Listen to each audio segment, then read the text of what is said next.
It's being called the silver tsunami. Today, more than 46 million Americans are older than 65. And with that big number comes big questions. Where are seniors who can't take care of themselves anymore going to live, and who's going to pay for it? Dr. Kelley Newcomer is the medical director of Manchester Place Group Homes. And Dr. Newcomer, many Americans have moved their parents in with them so they can keep an eye on them. But some may not have the room. So what do they need to do to make sure their parents are okay? Well, it's a very good question because we do have a growing number of seniors, and that number of 45 million is going to double over about the next 30 years to where we'll have 90 million seniors in America.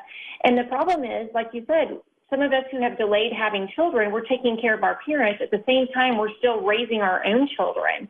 So I think even less of a space issue, it's an energy issue, and the ability to take care of someone, especially if they have cognitive deficits and memory issues in your home, is very difficult. And the options for long-term care are very varied and very expensive.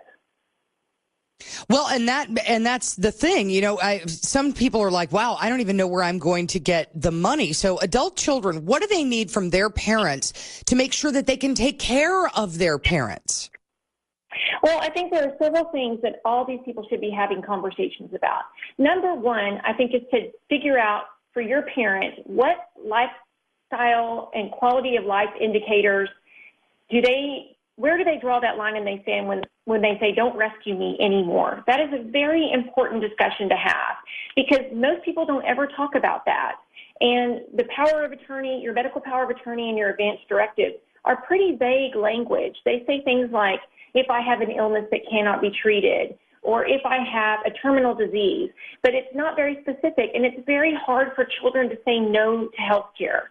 They feel guilty, and we equate loving our parents with treating them aggressively, when there will come a time in every senior's life when loving them is going to mean not treating them aggressively and doing a comfort-based approach. So it's very important to have those discussions with your parents and loved ones about what do you not want to survive. Because what happens is people are living much, much longer, but not necessarily independently or better. Well, and that's a good point because more and more Americans are suffering from dementia, Alzheimer's. Do we know why these diseases are now affecting so many of our moms, dads, and grandparents?